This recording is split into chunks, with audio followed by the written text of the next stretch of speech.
Hello students, welcome to Abhipedia powered by Abhimanyu IAS. My name is Rohit Meda. Students, आज की class में हम डिस्कस करने वाले हैं the miscellaneous current affairs of first week of January 2021। 3 जनवरी 2021 से लेकर 9 जनवरी 2021 तक का मिसलेनियस करंट न्यूज़ को आज की क्लास के अंदर हम डिस्कस करेंगे। तो बहुत ही इंपॉर्टेंट न्यूज़ रहने वाली है आज की क्लास में, क्योंकि करंट अफेयर्स की बात कर रहे हैं तो करंट अफेयर्स तो हर एग्जाम के लिए इंपॉर्टेंट होते हैं। तो मिसलेनियस न्यूज़ की बात करेंगे, मिसलेनियस करंट अफेयर्स की बात करेंगे, जिसमें हम चर्चा करते हैं इंपॉर्टेंट डेज पे, बुक्स एंड ऑथर्स पे, उसके बाद पर्सन इन न्यूज़ पे, स्पोर्ट्स पे, अवार्ड्स पे। ये कुछ मेन टॉपिक रहते हैं हमारे। तो चलिए क्लास को स्टार्ट करते हैं विद द इंपॉर्टेंट डेज। सबसे पहले डेज की बात करेंगे और डेज से क्लास की शुरुआत करते हैं। चलिए, तो सबसे पहले हमारे पास आता है वर्ल्ड ब्रेल डे।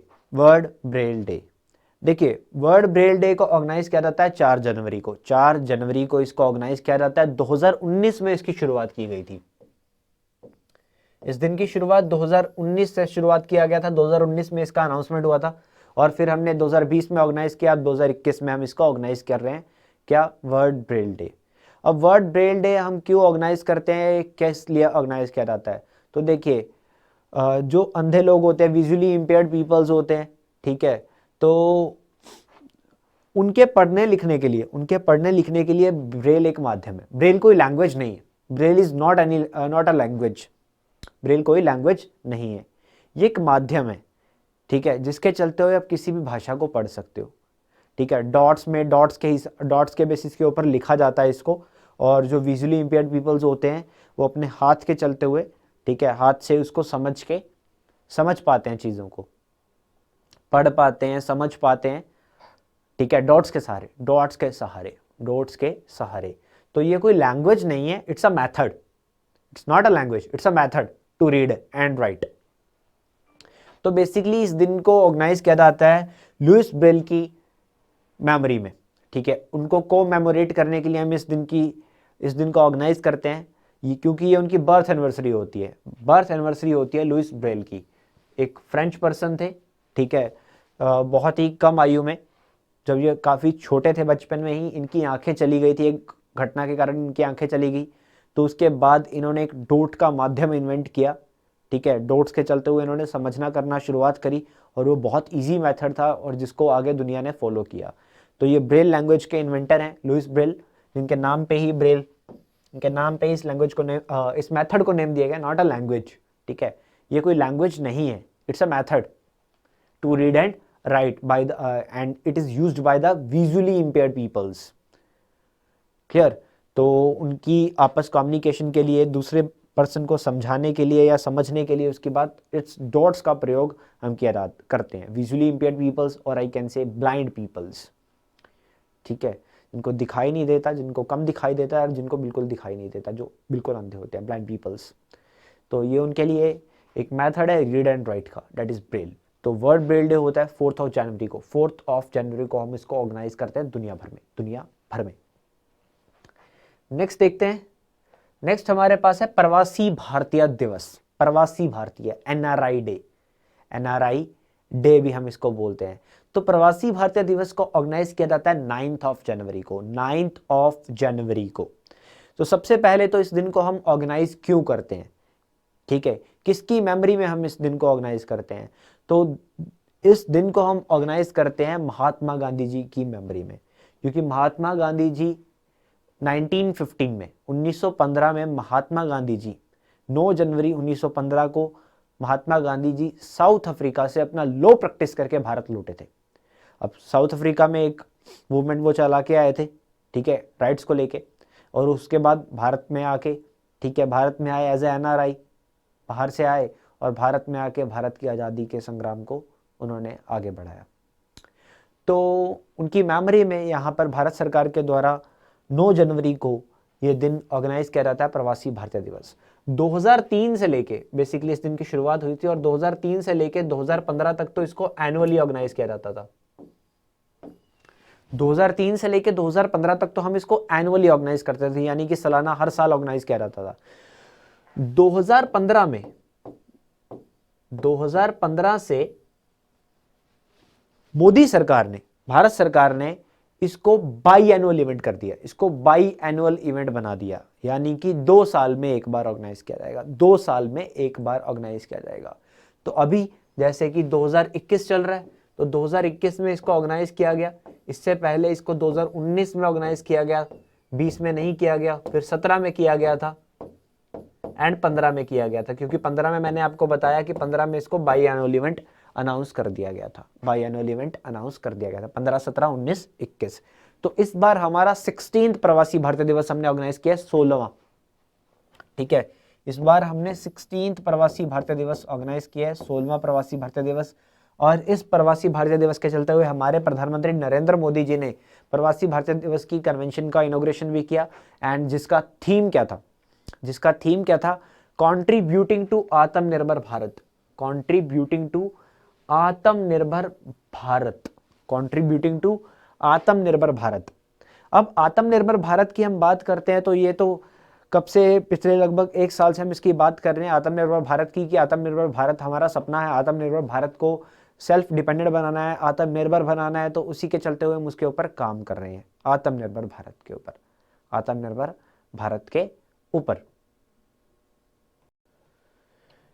आगे हम इस दिन की बात करें तो हर साल, हर बार जब भी प्रवासी भारतीय दिवस हम ऑर्गेनाइज करते हैं, हर बार जब भी प्रवासी भारतीय दिवस हम ऑर्गेनाइज करते हैं तो किसी ना किसी चीफ गेस्ट को भारत में इनवाइट किया जाता है, किसी ना किसी चीफ गेस्ट को हम इंडिया में इनवाइट करते हैं। तो इस बार जो हमारे चीफ गेस्ट रहे वो रहे सूरीनेम देश के राष्ट्रपति। सूरीनेम साउथ अमेरिका का एक देश है, साउथ अमेरिका का एक छोटा सा देश है सूरीनेम। इसके जो राष्ट्रपति हैं दैट इज चंद्रिका प्रसाद संतोखी, चंद्रिका प्रसाद संतोखी, ये रहे हमारे चीफ गेस्ट, ये रहे हमारे चीफ गेस्ट। तो देखिए प्रवासी भारतीय दिवस वो भारतीय लोग जो अब दूसरे देशों में जाके बस गए हैं, बट वो हमारे कल्चर को, हमारे हेरिटेज को आज भी जिंदा रखे हुए हैं, भारत के विकास में वो योगदान देते हैं। तो वही वो हमारा जो इंडियन डायस्पोरा है उसको, उसके लिए बेसिकली उसको मेमोरेट करने के लिए हम इस दिन को ऑर्गेनाइज करते हैं, उनके लिए हम इस दिन को ऑर्गेनाइज करते हैं। तो बहुत सारे ऐसे लोग भारत में आते हैं, भारत में इस दिन की सेलिब्रेशन में हिस्सा भी लेते हैं, और जो पीपल्स नहीं आ पाते, कुछ लोग जो बाहर बसे हुए, उनके लिए हम अदर कंट्रीज में भी इसको ऑर्गेनाइज करते हैं, अदर कंट्रीज में भी इसको ऑर्गेनाइज किया जाता है। तो प्रवासी भारतीय दिवस इस बार इसका थीम क्या रहा, दैट इज कॉन्ट्रीब्यूटिंग टू आत्मनिर्भर भारत, एंड चीफ गेस्ट कौन था, सूरीनेम देश के president that is Chandrika Prasad Santokhi. And Suriname की अगर मैं बात करूं, सूरीनेम की जो कैपिटल है वो है पैरामैरिबो, पैरामैरिबो, यह है इसकी राजधानी सूरीनेम। चलिए आगे बढ़ते हैं, अब थोड़ी सी बात करते हैं अवार्ड्स की। तो देखिए हर साल जब भी प्रवासी भारतीय दिवस ऑर्गेनाइज किया जाता है, हर साल जब भी प्रवासी भारतीय दिवस हर साल मतलब 1 साल छोड़ के जब भी हम इसको ऑर्गेनाइज करते हैं, ठीक है, बाइनल इवेंट है जैसे कि अब, तो हर बार जब भी प्रवासी भारतीय दिवस ऑर्गेनाइज किया जाता है तब तब दिया जाता है प्रवासी भारतीय सम्मान, प्रवासी भारतीय सम्मान अवार्ड। ये अवार्ड जो हमारे इंडियन डायस्पोरा है, जो एनआरआई पीपल है, उनके लिए हमारा सबसे बड़ा अवार्ड है, ये उनके लिए हमारा सबसे बड़ा अवार्ड है, यानी कि भारत सरकार के द्वारा अपने एनआरआईज को दिया गया सबसे बड़ा अवार्ड जो है वो है प्रवासी भारतीय दिवस सम्मान अवार्ड। यह अवार्ड भारत के राष्ट्रपति के द्वारा दिया जाता है, यह अवार्ड भारत के राष्ट्रपति के द्वारा दिया जाता है ऐसे लोगों को जिन्होंने दुनिया में भारत का नाम रोशन किया, भारत के कल्चर हेरिटेज को बढ़ा रहे हैं, दुनिया भर में कहीं किसी न किसी फील्ड में अच्छे लेवल पे काम कर रहे हैं, वो भारतीय हैं, भारत का नाम ऊंचा कर रहे हैं। तो उनके लिए हम इस दिन को ऑर्गेनाइज करते हैं एंड उनको यह अवार्ड दिया जाता है। तो अवार्ड कौन देता है, अवार्ड दिया जाता है भारत के राष्ट्रपति के द्वारा, अवार्ड दिया जाता है भारत के राष्ट्रपति के द्वारा। तो इस साल यानी कि 2021 में 30 लोगों को अवार्ड मिला, 30 लोगों को अवार्ड मिला। एंड थोड़ा सा देख लेते हैं कौन कौन से नाम है। And one of the name is this Chandrika Prasad Santokhi ji को भी अवार्ड मिला पब्लिक अफेयर्स में, क्योंकि ये प्रेसिडेंट है किसके, सूरीनेम देश के। यू कैन सी, सबसे पहले तो बेसिकली ये पर्सन्स को नहीं मिलता है, ये अवार्ड किसी ऑर्गेनाइजेशन या एनजीओ को भी मिलता है। तो एक आर्मेनिया का एक cultural diversity for peaceful future एक एनजीओ है, इसको दिया गया क्योंकि ये इंडियन कल्चर को प्रमोट कर रहा था। उसके बाद डॉक्टर रजानी चंद्रा अजरबैजान से हैं, मेडिसिन की फील्ड में अच्छा काम कर रही हैं। बाबू रंजन बाबा जी हैं बहरीन से, कम्युनिटी सर्विस में। जमाल अहमद बोट्सवाना, बिजनेस में। Janak Raman Ravi Kumar Cameroon, closer tie with India, बहुत अच्छे बहुत जुड़े हुए हैं अपने देश से, अपने देश का नाम रोशन करते रहते हैं। उसके बाद मिस्टर उगिने रुखनथ, ये कुराकाओ से मिनिस्टर हैं बेसिकली। उसके बाद देवाशीष चौधरी, ये सिजक रिपब्लिक में आर्ट एंड कल्चर की फील्ड में काम करते हैं, अच्छा नाम भारत का कर रहे हैं ये। And Mohammed Hussain Hasanali Ethiopia, Shri Prema Sai Prema foundation Fiji देश में है। उसके बाद बाला सुब्रमण्यम रमानी जी जर्मनी में एजुकेशन की फील्ड में। लाल लोकुमल चेलारम हांगकांग से। प्रोफेसर मुरलीधर मिर्याला जापान में। Mister Rajiv Shah Japan. Salil Panigrahi Maldives. Ravi Prakash Singh Mexico. Priyanka Radhakrishnan New Zealand, ये न्यूजीलैंड की सरकार में मिनिस्टर हैं, कैबिनेट मिनिस्टर हैं। इंडियन कल्चरल एसोसिएशन को भी अवार्ड दिया गया, नाइजीरिया में स्थित है। डॉक्टर मोहन थॉमस कतर में। Mister Jean Regis Ramasamy France में। And Siddique Ahmed Saudi Arabia. And उसके बाद बाकी के कुछ और नाम जैसे कि चंद्रिका प्रसाद संतोखी, इनकी बात अभी हमने की क्योंकि ये चीफ गेस्ट भी थे हमारे। डॉक्टर साची गुरुमायून, Vasudev Tikamdas, Resham Singh Sandhu, Arvind Pukan, Neelu Gupta, federation of Indian association. And doctor Sudhakar Jonnalagadda, doctor Mukesh Aghi. तो ये कुछ फेमस नाम जिनको इस बार अवार्ड दिया गया प्रवासी भारतीय सम्मान का, प्रवासी भारतीय सम्मान का। नेक्स्ट बात करते हैं किताब की। अब ये बुक जो है, ये बुक लिखी है रिजर्व बैंक ऑफ इंडिया के एक जनरल मैनेजर ने, इसलिए थोड़ी किताब इंपॉर्टेंट हो जाती है क्योंकि आरबीआई के एक पर्सन ने ये किताब लिखी है। रिजर्व बैंक ऑफ इंडिया के जनरल मैनेजर जिनका नाम है आर गिरिधरन, इन्होंने एक किताब लिखी है, that is right under your nose, right under our nose, right under your nose, sorry not our nose, यहाँ पे टाइपिंग एरर है, right under your nose, right under your nose. And इस किताब के लेखक हैं R Giridharan, right under your nose. चलिए आगे देखते हैं।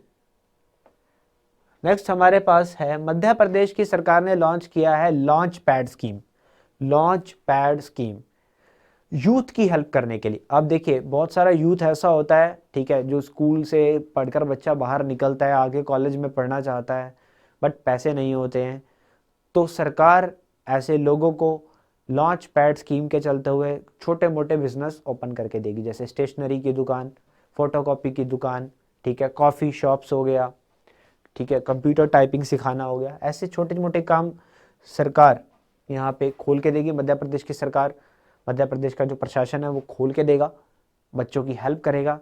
तो बेसिकली 5 जगह पे ये इनका जो मेन पॉइंट, मेन हेडक्वार्टर बनाया जाएगा और जहाँ से ये पूरे राज्य के अंदर ये सर्विस को प्रोवाइड करेंगे। तो वो 5 प्लेस कौन कौन से हैं? इंदौर, सागर, ग्वालियर, जबलपुर एंड भोपाल। इन 5 जगह से बेसिकली हर एक बिजनेस के लिए हमारा जो वुमेन एंड चाइल्ड डेवलपमेंट होगा मध्य प्रदेश का, women and child development department, ये 6 लाख रुपए देगा, 6 लाख रुपए बिजनेस सेटअप करने के लिए, बिजनेस बना के देने के लिए 6 लाख रुपए देगा। एंड सरकारी एजेंसियां बीच में यहाँ पे काम करेंगी, ठीक है, सरकारी एजेंसी और प्राइवेट एजेंसियों की सहायता ली जाएगी, एनजीओ की सहायता ली जाएगी स्कीम को आगे बढ़ाने के लिए, ताकि यूथ अच्छे लेवल पे पढ़ाई कर सके और साथ में वो चीज़ें सीख भी सके, काम भी कर सके, ताकि वो अपनी पढ़ाई को अच्छे लेवल पे कंप्लीट करता रहे। तो किस राज्य ने इसको स्टार्ट करा है? मध्य प्रदेश की सरकार ने इसको स्टार्ट करा है। मध्य प्रदेश के मुख्यमंत्री हैं शिवराज सिंह चौहान, भारतीय जनता पार्टी की सरकार है। शिवराज सिंह चौहान, मध्य प्रदेश। नेक्स्ट हमारे पास है नेशनल मेट्रोलॉजी कनक्लेव 2021। हमारे प्रधानमंत्री नरेंद्र मोदी जी ने इसको इनोग्रेट किया, दैट इज मेट्रोलॉजी कनक्लेव को, and that is organised by council of scientific and industrial research, CSIR ने इसको ऑर्गेनाइज किया एंड मोदी जी ने इसको इनोग्रेट किया। बट किस थीम के ऊपर ये बेस्ड थी, किस थीम के ऊपर इसका फोकस था, that is metrology for the inclusive growth of the nation, metrology for the inclusive growth of the nation. तो इसके चलते हुए मोदी जी ने यहाँ पे कुछ इनिशिएटिव्स भी लॉन्च किए। तो that is national atomic time scale, national atomic time scale, उसके बाद भारतीय निर्देशक द्रव्य, एंड मोदी जी ने इसके साथ साथ नेशनल एनवायरमेंटल स्टैंडर्ड्स लेबोरेटरी का इनोग्रेशन भी किया। तो ये कुछ इनिशिएटिव्स थे जो मोदी जी ने लॉन्च किए, एंड थोड़ा सा इनके बारे में और जान लेते हैं। नेशनल एटॉमिक टाइम स्केल की अगर मैं बात करूं तो हमारा जो इंडियन स्टैंडर्ड टाइम है, हमारा जो इंडियन स्टैंडर्ड टाइम है उसको और एक्यूरेसी में लेके आने के लिए, डेट इज 2.8 नैनो सेकेंड की एक्यूरेसी में लेके आने के लिए इस टाइम स्केल को बनाया गया। उसके बाद जो अच्छी क्वालिटी के, ठीक है, हैवी मेटल्स हुए, पेस्टिसाइड्स हुआ, ठीक है, मेडिसिन हुई, कपड़ा हुआ, इनको प्रोड्यूस करने के लिए यहाँ पे भारतीय निर्देशक द्रव्य का जो इनोग्रेशन है वो किया गया, ताकि बेसिकली इससे जांच हो सके, अच्छी जांच के साथ चलते चलते अच्छी क्वालिटी का प्रोडक्ट्स बनाए जा सके। क्लियर। एंड उसके बाद नेशनल एनवायरमेंटल स्टैंडर्ड्स लेबोरेटरी, जो हमारी इंडस्ट्रीज होती है, मैन्युफैक्चरिंग ऑर्गेनाइजेशंस हैं, ठीक है, वो किस तरह से पोल्यूशन को मेंटेन रखते हुए, एनवायरनमेंट को मेंटेन रखते हुए, ज़्यादा पोल्यूशन क्रिएट ना करते हुए अपनी इंडस्ट्रियल प्रोसेस को चलाते हैं। तो इन सबको देखने के लिए, उन सब के लिए स्टैंडर्ड रखने के लिए यहाँ पे नेशनल एनवायरनमेंट स्टैंडर्ड लेबोरेटरी की रचना की गई। तो that is metrology conclave, Modi ji ने इनोग्रेट किया एंड ऑर्गेनाइज किया गया CSIR के द्वारा। नेक्स्ट हमारे पास है एजुकॉन 2020। एजुकॉन 2020 हमारे जो शिक्षा मंत्री हैं श्री रमेश पोखरियाल निशंक जी, इन्होंने खुद इस एजुकॉन 2020 को इनोग्रेट किया, इस कॉन्फ्रेंस को इनोग्रेट किया। बट इस कॉन्फ्रेंस को ऑर्गेनाइज किसने करा था, तो पंजाब के अंदर एक सेंट्रल यूनिवर्सिटी है, दैट इज इन बठिंडा। तो इस central university of Punjab Bathinda ने इसको ऑर्गेनाइज करा था, किसके साथ मिलके, ग्लोबल एजुकेशनल रिसर्च एसोसिएशन के साथ मिलके इसने इसको ऑर्गेनाइज करा था। एंड इसका थीम क्या था, इसका थीम था envisioning education for transforming youth to restore global peace. इस बार इसका थीम था एजुकॉन 2020 का। तो एजुकेशन को आगे बढ़ाने के लिए टीचर्स बच्चों के साथ मिलके बच्चों की अच्छे लेवल में सहायता कर सके, टेक्नोलॉजी का सहारा लिया जाए एजुकेशन में। तो इसके चलते हुए एजुकॉन 2020 ऑर्गेनाइज किया गया, अच्छी टेक्नोलॉजी का सहारा लेते हुए बच्चों को अच्छी स्किल्स प्रोवाइड करवाना। नेक्स्ट आते हैं हम अपॉइंटमेंट पे। तो तेलंगाना हाई कोर्ट की पहली वुमेन चीफ जस्टिस, इनका नाम है हिमा कोहली, इनका नाम है हिमा कोहली। तो हिमा कोहली जी बनी है तेलंगाना हाई कोर्ट की पहली वुमेन चीफ जस्टिस। तो देखिए तेलंगाना हाई कोर्ट जो कि हैदराबाद के अंदर स्थित है, तो पहले ये आंध्र प्रदेश और तेलंगाना दोनों स्टेट के लिए काम करता था, अब ये सिर्फ तेलंगाना के लिए काम करता है क्योंकि आंध्र प्रदेश के अंदर अलग से हाई कोर्ट बनाया जा रहा है। एंड भारत के अंदर टोटल 25 हाई कोर्ट हो चुके हैं, ठीक है, including the Andhra Pradesh high court. Bharat के अंदर टोटल हाई कोर्ट्स कितने हैं, 25। And the retirement age of a जज ऑफ हाई कोर्ट, तो that is 62 years. Supreme court के जज का होता है 65, हाई कोर्ट के जज का 62। क्लियर। तो हिमा कोहली पहली women chief justice Telangana high court की, तेलंगाना हाई कोर्ट की। पंकज मित्तल, पंकज मित्तल ये बने हैं Jammu and Kashmir and Ladakh high court के नए चीफ जस्टिस, नए चीफ जस्टिस पंकज मित्तल। तो बेसिकली जम्मू एंड कश्मीर के जो लेफ्टिनेंट गवर्नर है मनोज सिन्हा साहब, उन्होंने इनको खुद ओथ दिलवाई है।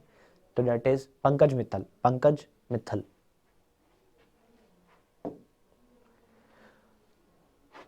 चलिए अब आते हैं एक फेमस न्यूज़ पे।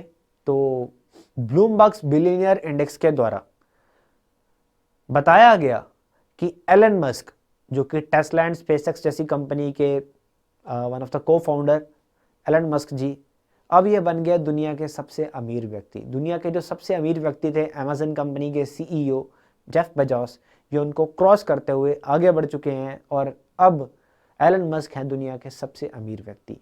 सबसे पहले नंबर पे हैं एलन मस्क, दूसरे पे आते हैं जेफ बेजोस, तीसरे पे हैं बिल गेट्स। तो ये डिक्लेयर कर दिया है ब्लूमबर्ग बिलियनियर इंडेक्स ने। तो that is Elon Musk. Elon Musk बहुत ही फेमस पर्सनालिटी है ये, ठीक है। 12 साल की उम्र में इन्होंने एक गेम की प्रोग्रामिंग कर दी थी। इन्होंने एक गेम की प्रोग्रामिंग कर दी, उसको $500 में बेचा। जो पैसा आया उसको संभाल के रखा, बाद में फ्यूचर में इन्वेस्ट किया, कंपनीज बनाई, उन कंपनीज को बेचा और पैसा आया और काम किया। फिर कहीं से इन्होंने इनको रॉकेट लॉन्च करने का जो भूत था वो चढ़ गया, तो इन्होंने रॉकेट लॉन्च करने का प्लान किया। ये रशिया गए रॉकेट खरीदने के लिए, बट वहाँ से इनको रॉकेट बहुत महंगा मिल रहा था, तो इन्होंने सोचा खुद बनाया जाए। तो इन्होंने खुद वहाँ पे रह के स्टडी करी, रॉकेट बनाया और बाद में खुद की एक प्राइवेट स्पेस कंपनी खड़ी कर दी जिसका नाम है आज स्पेसएक्स। बैटरी से चलने वाली गाड़ियाँ बनाती है इनकी कार कंपनी, इनकी ऑटोमोबाइल कंपनी टेस्ला मोटर्स। अब टेस्ला इंडिया में भी आ गया है। कर्नाटका के अंदर, बेंगलुरु के अंदर टेस्ला अपना प्लांट बनाने जा रहा है। तो एलन मस्क दुनिया के सबसे अमीर व्यक्ति बन चुके हैं। चलिए आगे देखते हैं। नेक्स्ट है पाब्लो सेजर। ये बने हैं ज्यूरी मेंबर, बेसिकली ज्यूरी को हेड करने वाले हैं। That is the international film festival of India. International film festival of India हर साल गोवा में ऑर्गेनाइज किया जाता है नवंबर के महीने में, बट इस बार कोविड-19 के चलते हुए इसको ऑर्गेनाइज नहीं किया गया था। तो इसके चलते हुए अब ये जनवरी में ऑर्गेनाइज किया जा रहा है। अब ये जनवरी 2021 में ऑर्गेनाइज किया जा रहा है, अदरवाइज ये नवंबर 2020 में ऑर्गेनाइज होने वाला था। तो इस बार 51st इंटरनेशनल फिल्म फेस्टिवल हम ऑर्गेनाइज करने जा रहे हैं। तो कहाँ ऑर्गेनाइज होगा? गोवा के अंदर हम इसको ऑर्गेनाइज करने वाले हैं। तो अर्जेंटीना के फेमस फिल्म मेकर जो पाब्लो सेजर, ये रहेंगे हमारे पास इंटरनेशनल ज्यूरी के हेड। एंड यहाँ पे जो इंटरनेशनल ज्यूरी है बेसिकली उसके अंदर कुछ अदर मेंबर भी होंगे। दैट इज प्रसन्ना विथानागे श्रीलंका से, अबू बकर साहबाकी ऑस्ट्रिया से, प्रिया दर्शन इंडिया से एंड रुबैयत हुसैन बांग्लादेश से। तो ये कुछ अदर मेंबर भी इंक्लूडेड है इस ज्यूरी के अंदर, बट जो ज्यूरी के हेड रहेंगे वो रहेंगे पाब्लो सेजर। ये ज्यूरी के हेड रहने वाले हैं international film festival of India, जो कि हर साल गोवा में ऑर्गेनाइज किया जाता है। गोवा। संजय कपूर बने हैं ऑल इंडिया चेस फेडरेशन के नए प्रेसिडेंट। संजय कपूर। अब संजय कपूर के साथ साथ जो भारत सिंह चौहान है ये बने हैं सेक्रेटरी, और इसी के साथ साथ नरेश शर्मा जी बन गए हैं ट्रेजरर, खजांची। किसके? ऑल इंडिया चेस फेडरेशन के, जिसका हेडक्वार्टर है चेन्नई के अंदर। नेक्स्ट है हमारे पास all India gem and jewellery domestic council, GJC। इसके नए चेयरमैन बने हैं आशीष पेथे। ये कौन है? इसके नए चेयरमैन। अब इस बॉडी की अगर मैं बात करूं तो इस बॉडी के नए वाइस चेयरमैन भी नियुक्त किए गए हैं, चेयरमैन के साथ साथ वाइस चेयरमैन भी। तो वाइस चेयरमैन का नाम है संयम मेहरा, और इस बॉडी का जो हेडक्वार्टर है वो है मुंबई महाराष्ट्र के अंदर। The gem and jewellery domestic council. Next अब ऑबिचुरीज की तरफ बढ़ते हैं। ऑबिचुरीज मतलब वो लोग जो दुनिया में नहीं रहे। तो गुजरात के फॉर्मर चीफ मिनिस्टर, जो कि 1976 से लेके 1990 तक 3 बार गुजरात के मुख्यमंत्री रहे, दैट इज माधव सिंह सोलंकी जी अब नहीं रहे। तो देखिए, अगर नरेंद्र मोदी गुजरात के चीफ मिनिस्टर नहीं होते तो माधव सिंह सोलंकी जी गुजरात के सबसे लॉन्गेस्ट सर्विंग चीफ मिनिस्टर कहलाते। अब सोलंकी जी की और बात करूं तो सोलंकी जी 1991 से लेकर 1992 तक भारत के सेंटर में मिनिस्टर भी रह चुके हैं, दैट इज विदेश मंत्री, विदेश मंत्रालय भी ये संभाल चुके हैं। तो कांग्रेस के एक बहुत ही सीनियर लीडर थे ये माधव सिंह सोलंकी, अब नहीं रहे। नेक्स्ट है कर्नल नरेंद्र कुमार, इनको शॉर्ट में बुल बोला जाता है, इनको निक नेम दिया गया था बुल, क्योंकि ये साइचन सेवियर थे। साइचन में बहुत सारे मतलब साइचन को बचाने वाले बोल सकते हैं इनको, साइचन को बचाने में इनका नाम आता है, ठीक है। जो पाकिस्तान की फोर्सेस थी उनकी पहचान की लड़ाई हो रही है, फोर्सेस आ चुकी हैं, ये सारा चीज़ें इन्होंने देखी थी। एंड ये एक माउंटेनर भी थे, जिसके चलते हुए इन्होंने नंदा देवी माउंट को क्लिम किया था। नंदा देवी माउंट को क्लिम करने वाले ये पहले भारतीय थे, पहले भारतीय। नरेंद्र कुमार बुल, नरेंद्र कुमार बुल अब नहीं रहे, अब नहीं रहे। नेक्स्ट है चित्रा घोष जी, नेताजी सुभाष चंद्र बोस की भतीजी। तो नेताजी सुभाष चंद्र बोस की भतीजी चित्रा घोष जी अब नहीं रही, चित्रा घोष जी अब नहीं रही।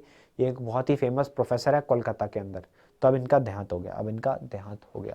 तो बहुत फेमस प्रोफेसर थी, कहाँ पे? कोलकाता के अंदर। चित्रा घोष अब नहीं रही। नेक्स्ट है Satya Paul ji, the famous designer. ये बहुत ही फेमस फैशन डिजाइनर थे सत्या पॉल जी, अब नहीं रहे, इनका देहांत हो गया है तमिलनाडु में, तमिलनाडु के अंदर इनका देहांत हो गया सत्यपाल जी। नेक्स्ट है महाराष्ट्र के फॉर्मर मिनिस्टर विलास पाटिल। विलास पाटिल साहब अब नहीं रहे, ये महाराष्ट्र में मिनिस्टर रह चुके, कैबिनेट मिनिस्टर। नेक्स्ट है कांग्रेस के फेमस लीडर एंड केरला के पूर्व मंत्री रामचंद्रन जी। रामचंद्रन जी अब नहीं रहे, इनका देहांत हो गया। तो कांग्रेस के एक बहुत ही सीनियर लीडर थे, दैट इज रामचंद्रन जी, अब ये नहीं रहे, केरला से। नेक्स्ट है the famous cricketer Alan Burgess, the famous cricketer and the world war 2 veteran, क्योंकि वर्ल्ड वॉर 2 में ये टैंक चलाते थे, ये टैंक ड्राइवर थे और दुनिया में एक बहुत ही अच्छे बल्लेबाज, बहुत ही बेटर बल्लेबाज से, कहाँ से? न्यूजीलैंड से। तो न्यूजीलैंड के लगभग बहुत ही फेमस क्रिकेटर रहे एलन बर्गस साहब, अब नहीं रहे, अब इनका देहांत हो गया, अब इनका देहांत हो गया, क्योंकि ये सबसे oldest living first class cricketer थे जो जिंदा थे अभी तक। तो 100 साल 250 दिन तक इनकी उम्र थी जब इनका देहांत हुआ। तो एलन बर्गस अब नहीं रहे, एलन बर्गस अब नहीं रहे।